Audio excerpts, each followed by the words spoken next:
Hi, this is Greg Ryan from Greg Ryan Fitness. Today we're going to continue our discussion on the book that I wrote a few years ago called Trainer Dude 100.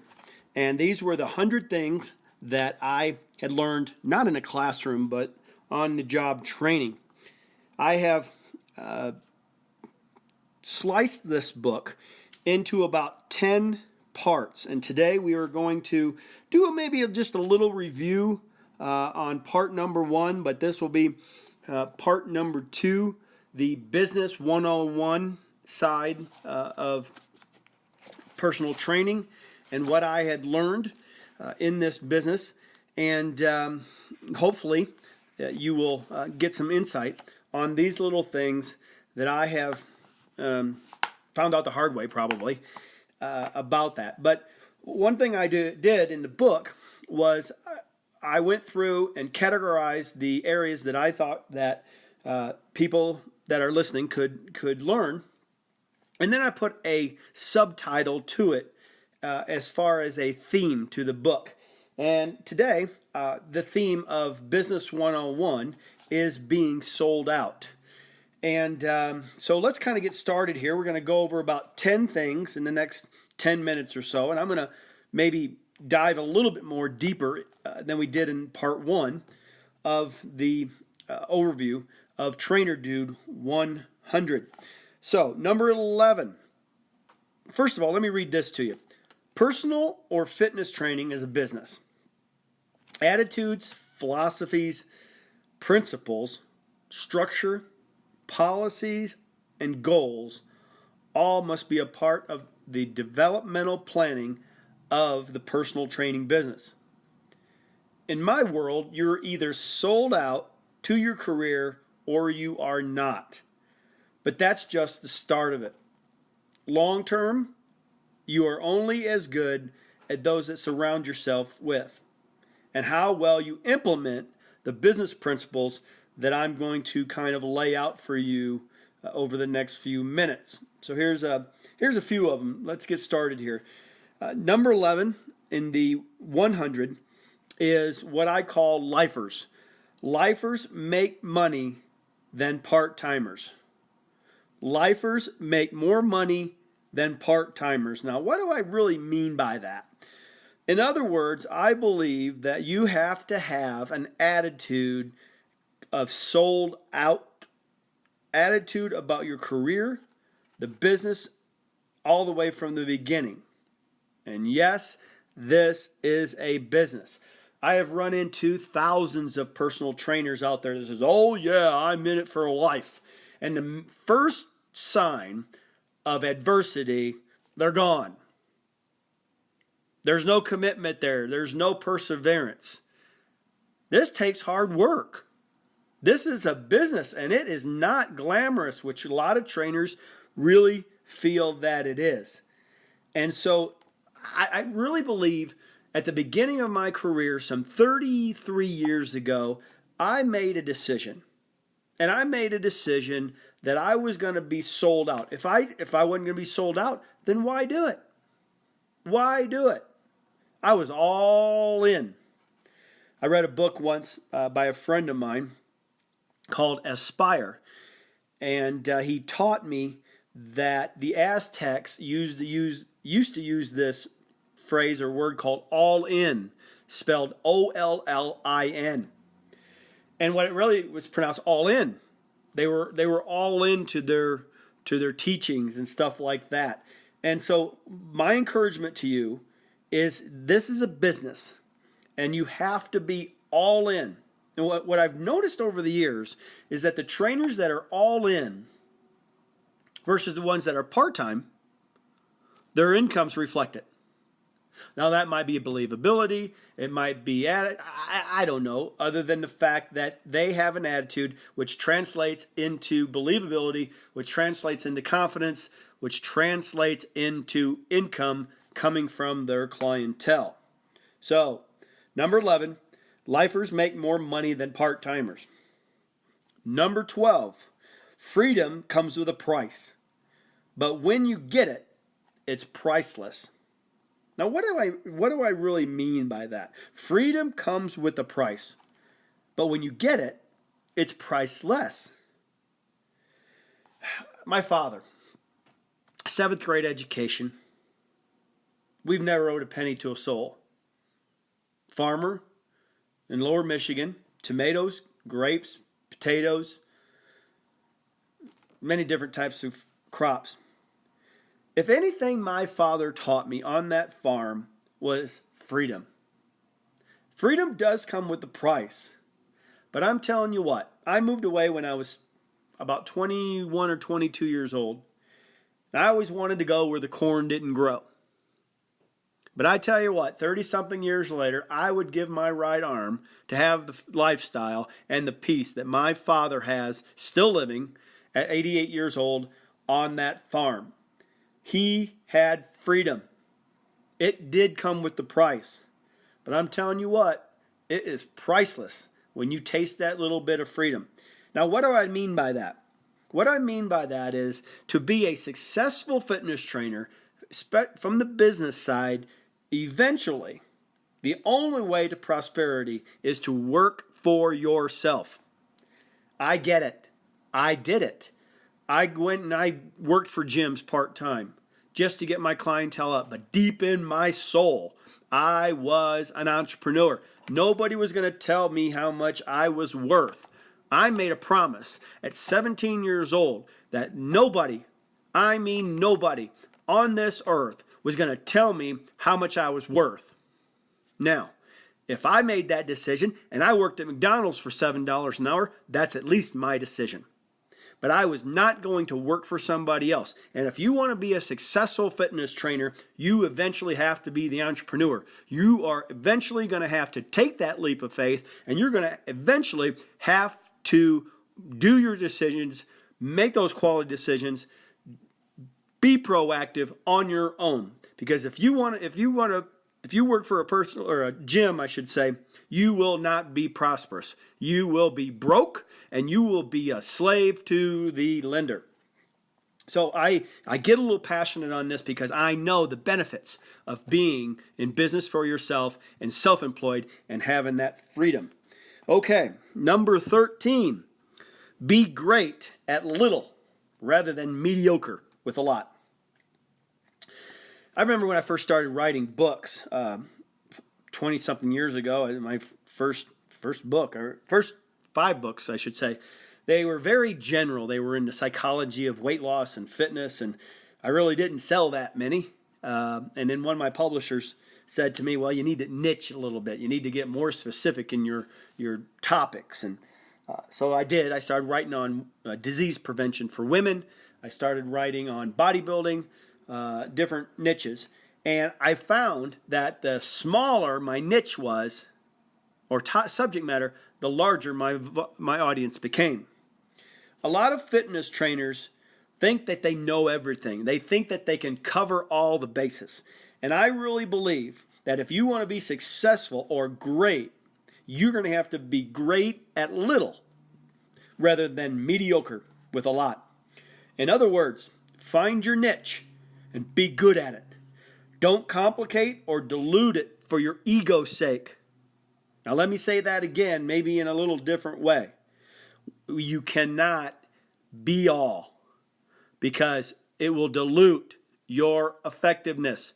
Find out what you're good at. We talked about that on the first part, on the X factor of finding your gift. Find your niche, be good at it, shop all the other stuff out. If you don't know about nutrition, don't claim that you are a nutritionist. Shop it out to another nutritionist, whatever that is. But if you want to be great at anything, you're going to have to be great at a little, over and over and over and over again.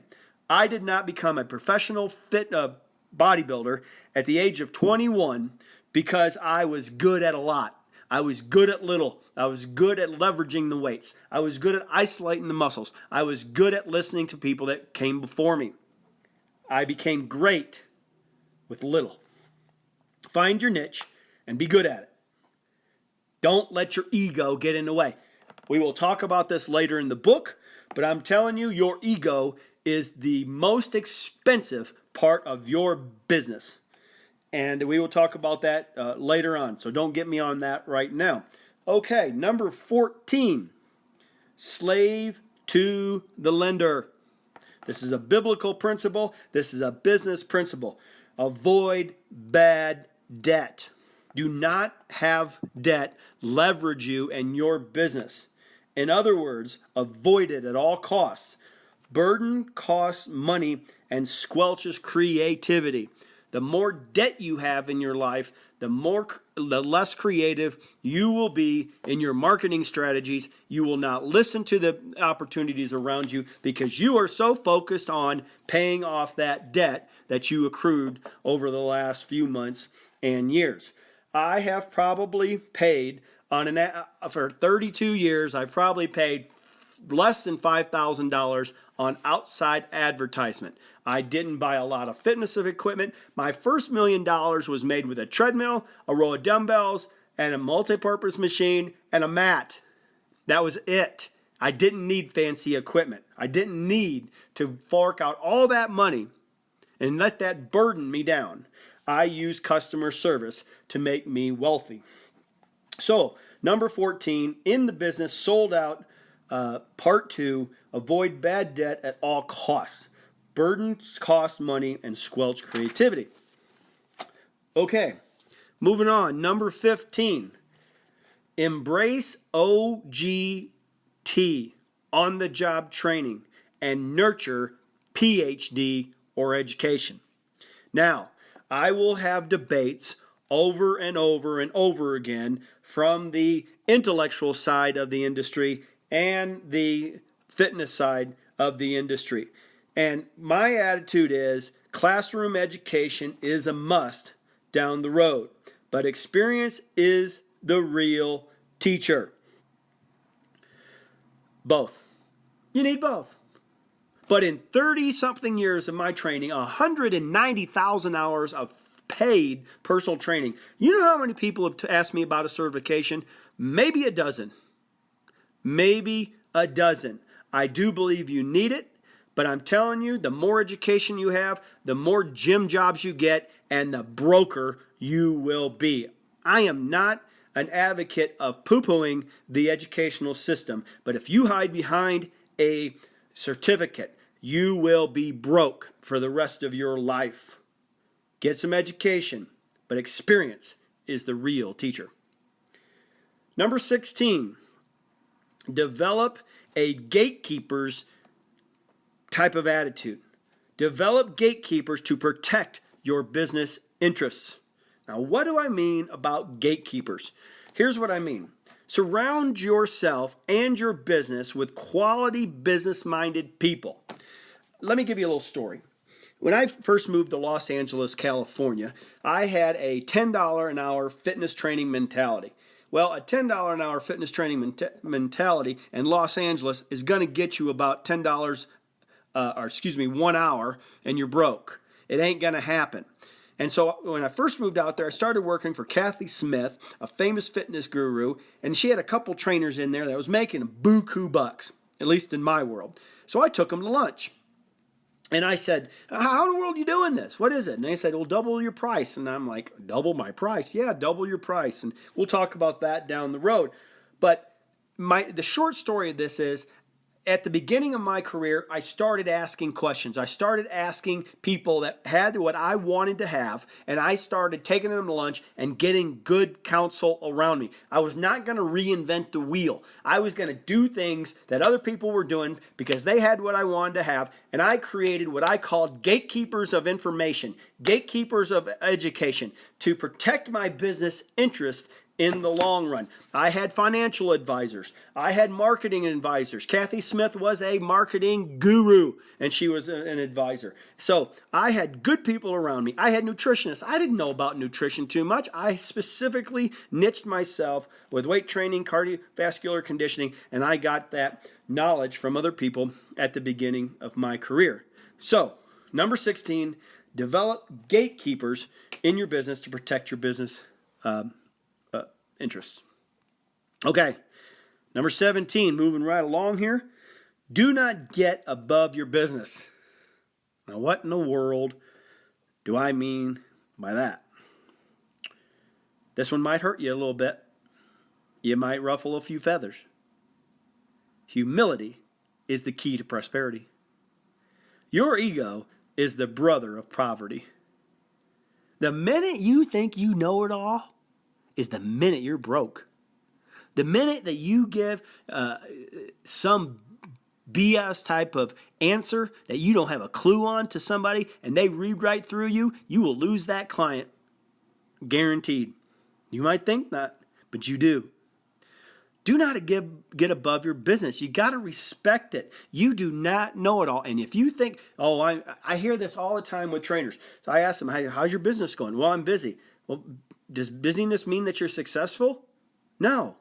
In my world, it's passive income. It's freedom. And we'll talk about that in a later book that I wrote on how I made my next $10 million in the fitness training business, or doing so as we speak. But for right now, we're going to continue to talk about leave your ego at the door. Leave it at the door. It doesn't pay you a dime. Humility is the key to prosperity.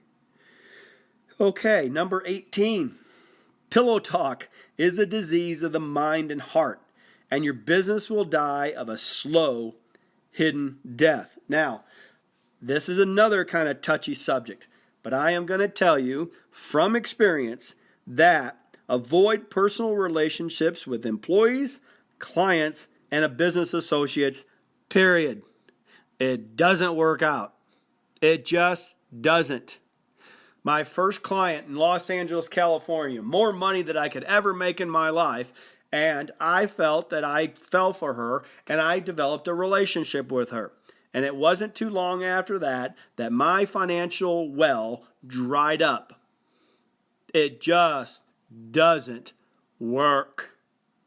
Avoid personal relationships with employees, clients, and business associates, period. Number 19, business success is not based on numbers. It's gauged on longevity. Business success is not based on numbers. It's gauged on longevity. In other words, concentrate on keeping your clients more than trying to get new ones. Energy and money better spent. I could talk about this subject, this item in Business 101, sold out for 3 hours, 4 hours. I could write a whole book on this one alone. Trainers think that they're successful the more clients they get. Baloney. I had a less than 2,000 square foot facility. I had no more than 10 or 15 clients. I kept them for over 5 to 8 years on average. I didn't spend money on outside advertisement. My goal was to see how long I could keep them, not how many I could get. I made more money per square foot than most 100,000 square foot health facilities because my business was not based on numbers. It was based on how long I could keep them. Concentrate on that and you will become successful. Okay, number 20, the last one that we will talk about on this video audio tape. Accountability is more important than compromise. This one I just cringe when I see trainers compromise. If you have a sold out attitude, there's no compromising. Fear of loss. That might cost trainers more money than anything. Establish your boundaries. Enforce business policies. And hold people to their goals is more rewarding and cash generating in the end than negotiating your principles. Do not shop your prices out. Do not barter. Stick to your guns. Establish boundaries. 3 strikes you're out policy I had. My orientations were 2 hours long because when those people got up off that couch, they knew that I was treating this as a business. I had business policies, I held people to their goals, and I did not fear of them leaving me and losing my check. Did you hear that? Most trainers are so fearful of losing that payday from that client that they will BS their way into talking about some answer that they don't know the question to, or I should say the answer to the question. They will make up something. Their clients are controlling their schedules because they're canceling all the time. And then they are a used car salesman, no offense, because they're shopping their prices out. And they end up diluting their business and in the end hurting their self-esteem, and it gets worse. So number 20, maybe the most important one in the business side of this Trainer Dude 100, is accountability is more important than compromise. Hold yourself accountable. Okay, that was great. I love reading these again and reinforcing these in my own practice. We will talk about in part 3 coming up, Trainer's Ethics 101, doing the right thing even when it's not popular. But this is Greg Ryan from Greg Ryan Coaching and Fitness. If you want any more information, you can email me at gregryanfitness@yahoo.com.